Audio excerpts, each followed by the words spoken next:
Welcome, and hello again, everyone.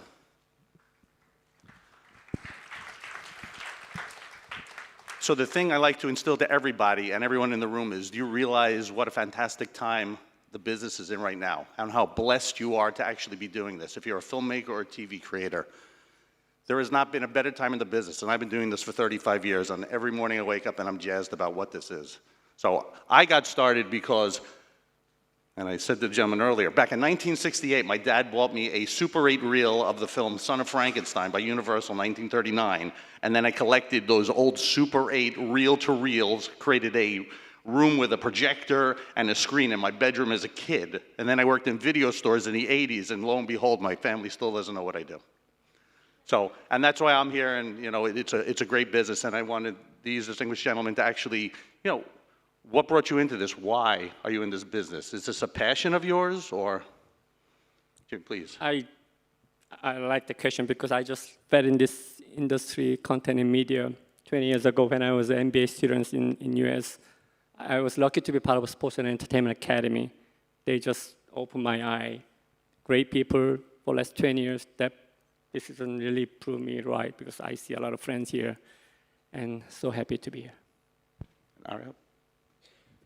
So maybe let me start by saying one thing. I'm probably odd one on the panel because BEC is better known for being channel 3 in Thailand, and basically we are a TV broadcaster. So we don't come from the digital world. I come from the tech industry. So I used to work for Google and Line, the Japanese/Korean company, and I've run 2 of the largest OTTs in Thailand. So my passion is to undo what I've done before. And so the mission is basically to transform a TV broadcaster and bring it into the new world.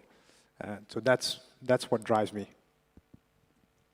Hi, I'm Vishnu. I got into this business almost by default. My family had been doing the entertainment business for 25 years. And my role largely has been trying to create go direct to consumer for our customers, and we've been a content producer for the best part of 20 years, and over the last 5 years, we've tried to sort of make a play at the direct to consumer market. And so can I ask, the platform was launched, and what was the goal or the purpose? What did you see? Was there something missing? A niche that you could fill? Yeah, I mean, so as it happens, what we felt is that as far as India was concerned, the largest language is Hindi.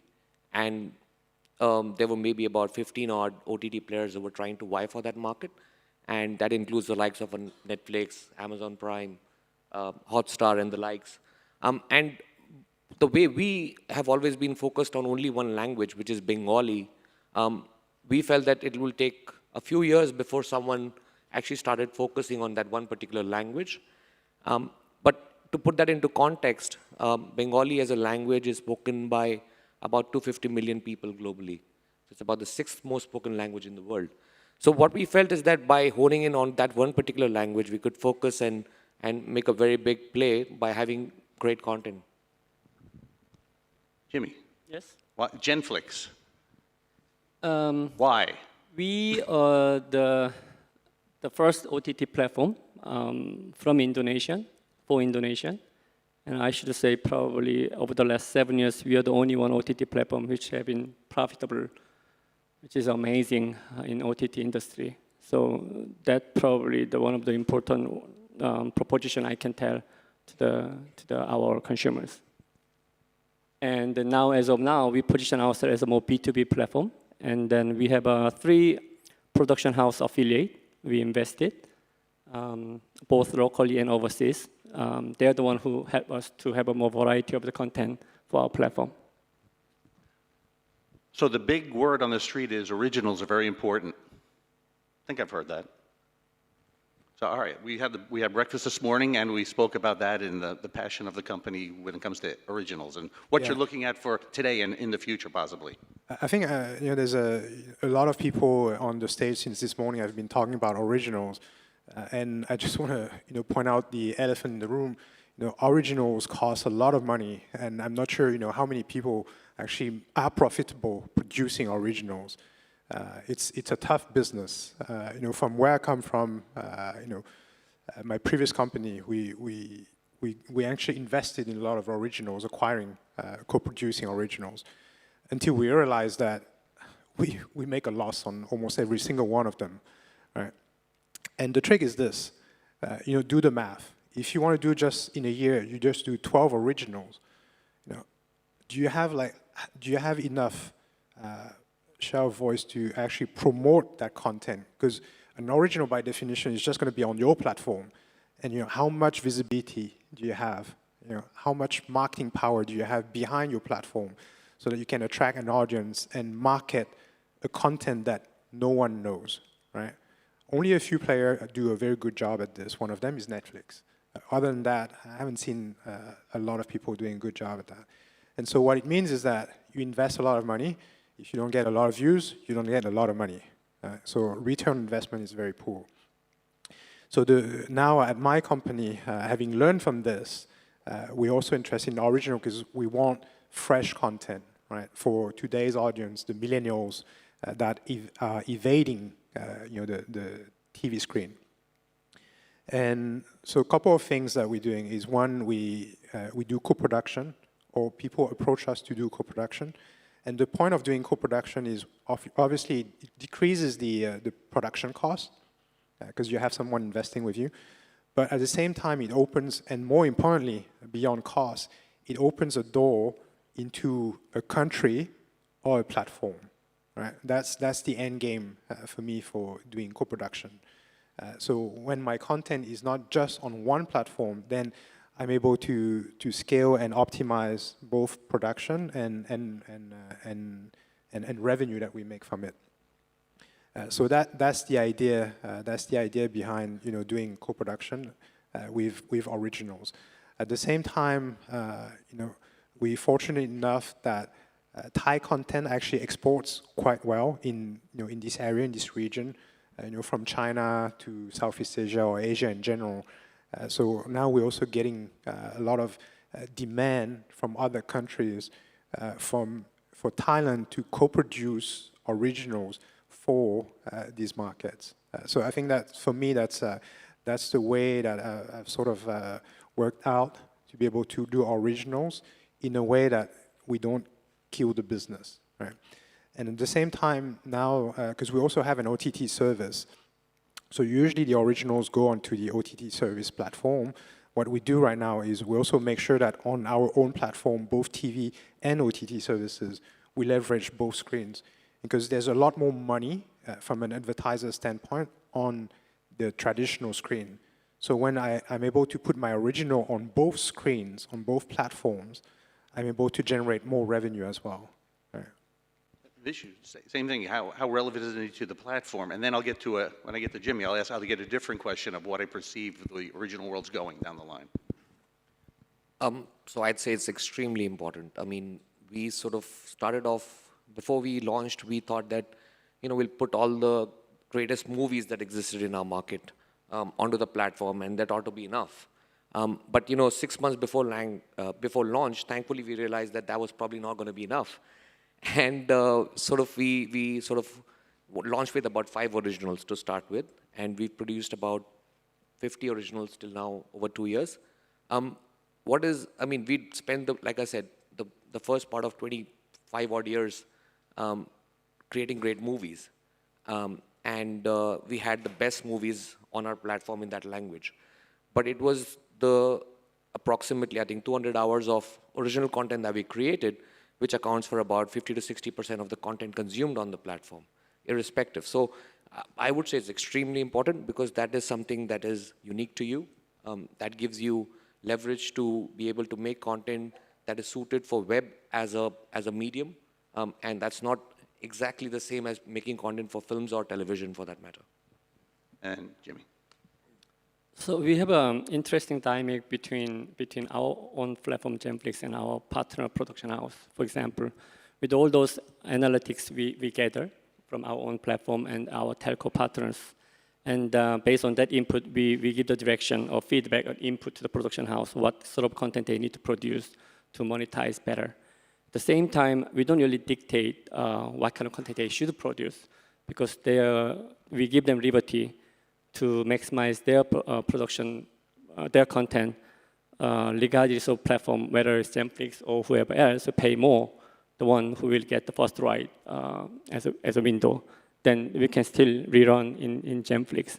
By having this cooperative relationship, we can definitely monetize better in a maximum level. There's one point I wanted to add as well. If you look at the current space or stage of the industry right now, you have basically more or less two camps, right? You have the platforms, so namely the OTTs and whatnot, and you have the content producers. And no matter how big an OTT you are, you still going to need the content, right? And because right now you can see that there's I think where the industry has changed a lot is there's a lot more competition than just a couple of years ago. It used to be like few big players. Now you have global, you have regional, you have local, and everyone is getting on that space. And so this increased competition, if you play it well, is actually quite favorable to content producers. Because like you said, every platform wants to be different, and the differentiation is the content. The UX is one thing, but it's not, it's essentially content. You need to be a content destination. So content is the single most important differentiator. And so that's where everyone is spending their money to acquire, co-produce, do originals, to have content that others don't have, or you want to have it before, or you want to have it exclusively.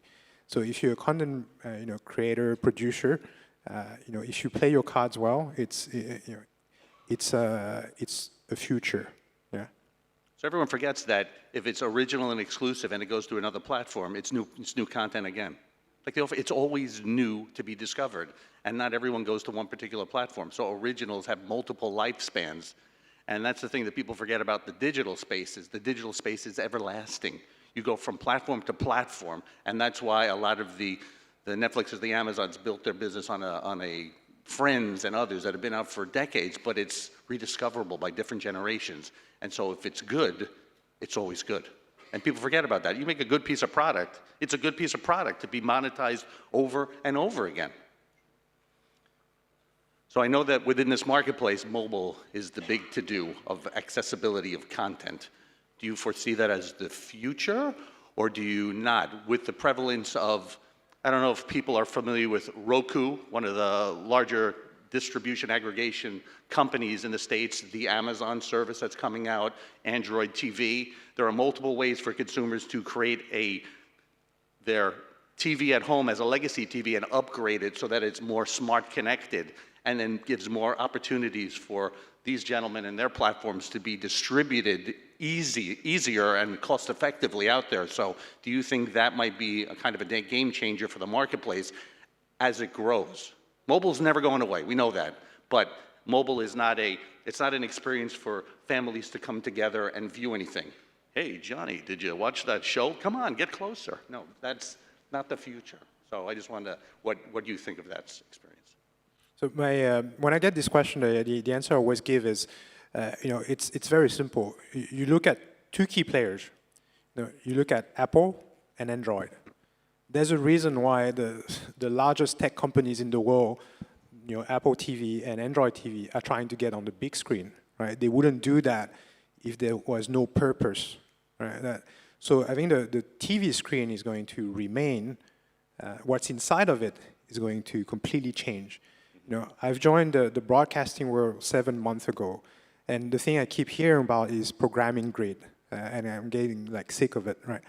And honestly, this is going to go away. Anyone who's a TV broadcaster in this room, the TV grid in a couple of years or maybe sooner is not going to exist, right? But the TV screen is going to remain. Tech is going to help reinvent that user experience on screen. So that's what I believe. Right now, your main screen is, yes, it's your smartphone because it's so much more convenient. But can you bring that convenience? Because it's, let's admit it. Let's look at the font size of your smartphone right now, and I know your age, right? Yep. It's more comfortable watching a big screen like this, but it's just that screen right now doesn't provide you that ease and convenience of a smartphone. And I think that's what everyone, like the big tech players, are working on right now. and that's going to completely change TV. So TV as a screen is going to stay. Content is going to stay. The tyranny of the programming grid is going to go away.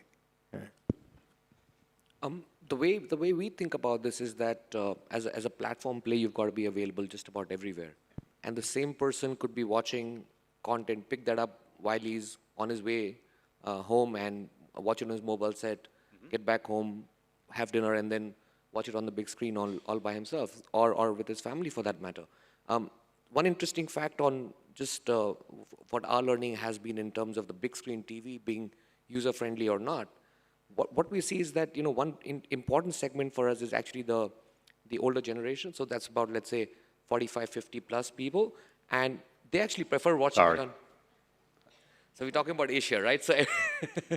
So, they actually prefer watching it on television. They find it easier to navigate Amazon Fire Stick vis-a-vis even being able to handle a DTH remote.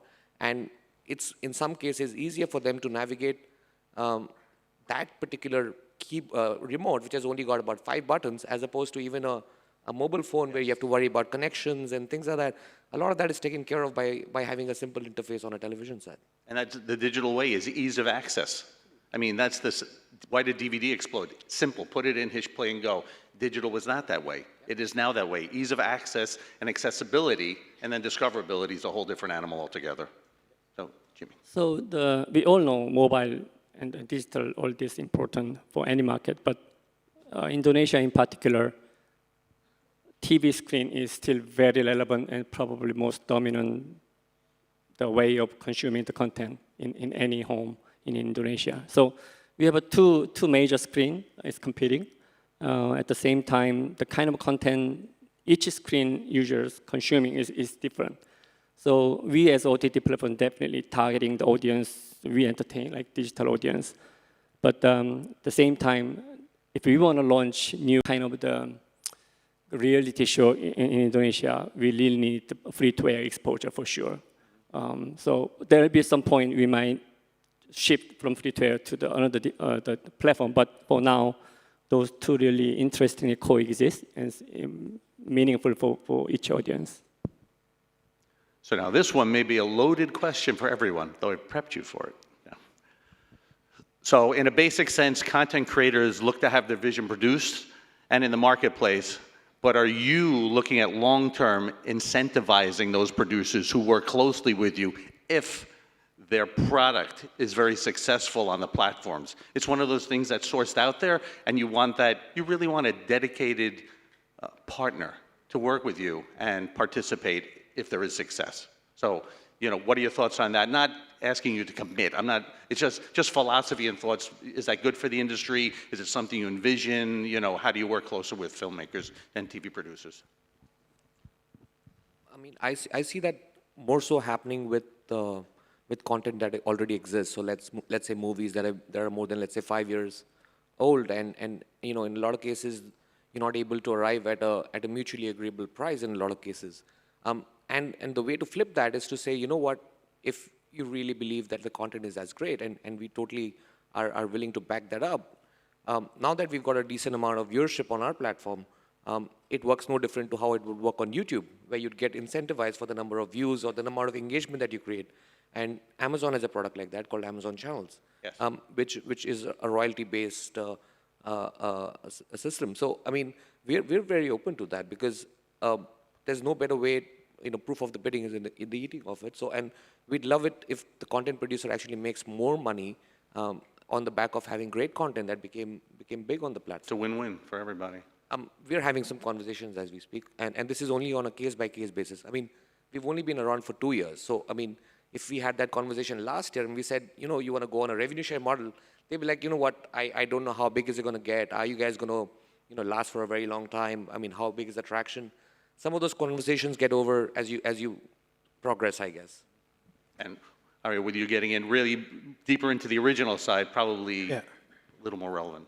So I think you know, specifically on the original, for us it's still something quite new for the company. So we're still working out, you know, what's the right business model. But what's in it for the producers?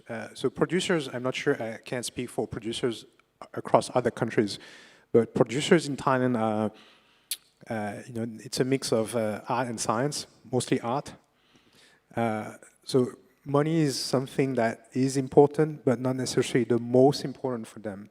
And so what's in it for them is, right now we have two markets, basically we're focusing on, the local market and the global market.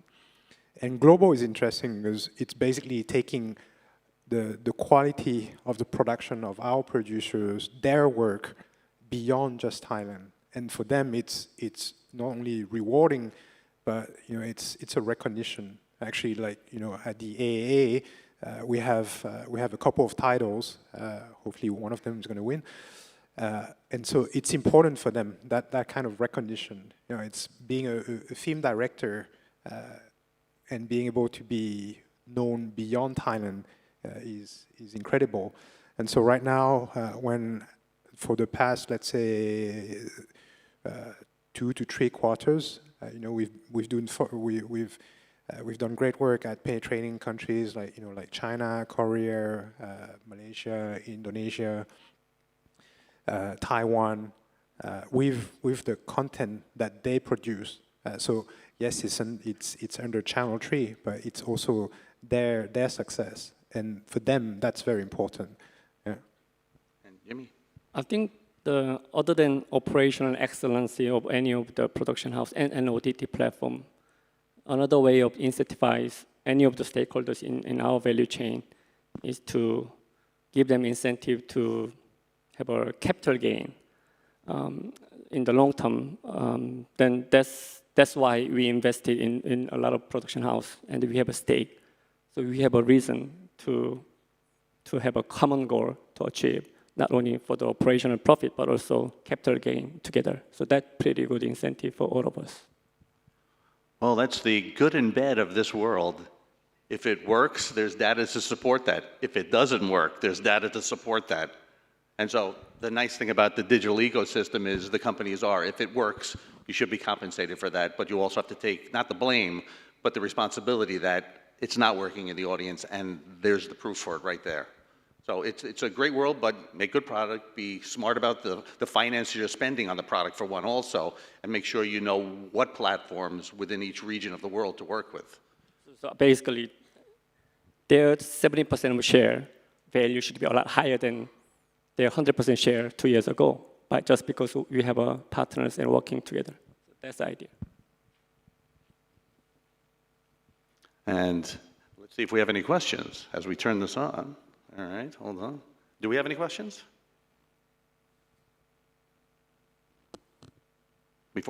I'll get the gentleman in the front.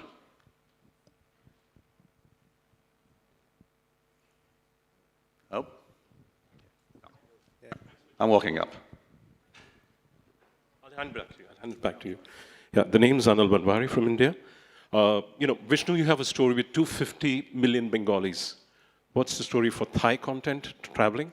What's the story for Bhasa content traveling? He has a story. So talk about your story traveling with the Bengali content, you all guys with the Bhasa, and you with Thai. So, the story is pretty simple. Because we're a subscription platform, even if you are able to cater to a fraction of that population, you've got a fairly reasonable sized business. And the way we think about this is that, a key market, as an example, a key market focus for us is Bangladesh. Now, that market is still on 3G, as an example. And we're just starting to see 4G penetration come along. And, we've been there from day one, but, in 2, 3, 4 years' time, when they maybe leapfrog from 3G straight to 5G, we'd be probably in pole position to be able to have that, data tsunami happen, maybe for that matter, and that video consumption habit take off. So that's the story for us. It's to go sort of a little bit further than everybody else in the curve is, and go very regional, very focused on specific language niches. It's actually a really tough question to tell you which content travels really well, because it's being able to predict what's going to work in which country. until we try, that we're not going to know. And so far, what we found is there's the Thai culture. There's an affinity with a lot of neighboring countries. I think by the look of Thai actors and actresses, the hint that we also get is there are some platforms that are actually helpful at detecting that. So whether it's like YouTube, Netflix, where our content goes across like multiple countries, you will see that you have views coming from like Malaysia, Indonesia. There's a reason why we went after these countries, because we saw that there was an audience in those countries. So that's how we detect that. At the same time, sometimes it's hard to predict. But some of our actors and actresses are popular, for instance, in China. So then that's where the demand for the drama or the series we produce also come from, because they want to consume that. The other thing, the third point is, in some countries, there are certain types of content that are harder to find. Like, just to give you an example, LGBT. So LGBT, gay, lesbian type of content, like in China is actually not allowed, right? It's available, as pirated content. So we can produce that for specifically for China, because it doesn't pass censorship. But you can see that there's demand also for that type content. And I think in general, what you see is, if you look at the consumer behavior globally, there's an openness from consumers towards content. Originally, people were primarily watching like content from the big guys from the US and whatnot. Now you will see that there's popular content from Thailand, from China, from Korea, from Turkey, from Germany, from Spain. So people are, thanks actually to these platforms, people are getting increasingly open about content. And it's also, I think, the effort that needs to go behind this is also you need to market that content. So I think don't underestimate the marketing side of things as well. So we all had this myth.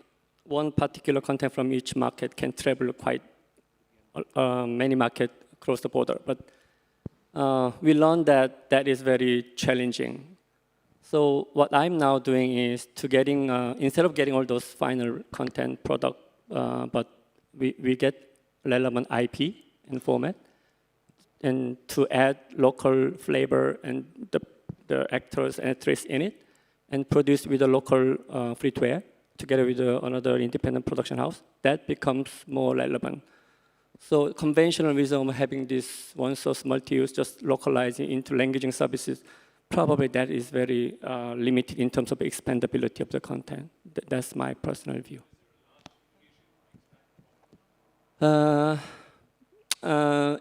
If we are looking only expat population, probably market is very limited. But if we are talking about 300 million average normal Indonesian, that you really need to have a different way of looking at the content. Just wanted to add one more point to your question. There's also interesting approaches that we're getting demand for. It's like taking the IP, the story from, let's say, a specific country, but using the actors, for instance, our actors. So doing a remake with actors that are not from that country. So we're getting also demands like this. So creatively, there's a lot of potential for collaboration as well. And with that, I think we're going to wrap it up. Time is over. So I want to thank my distinguished gentlemen here. Love the conversation, and thank you for taking the time. Thank you, gentlemen, for a great session. Please do give them a round of applause.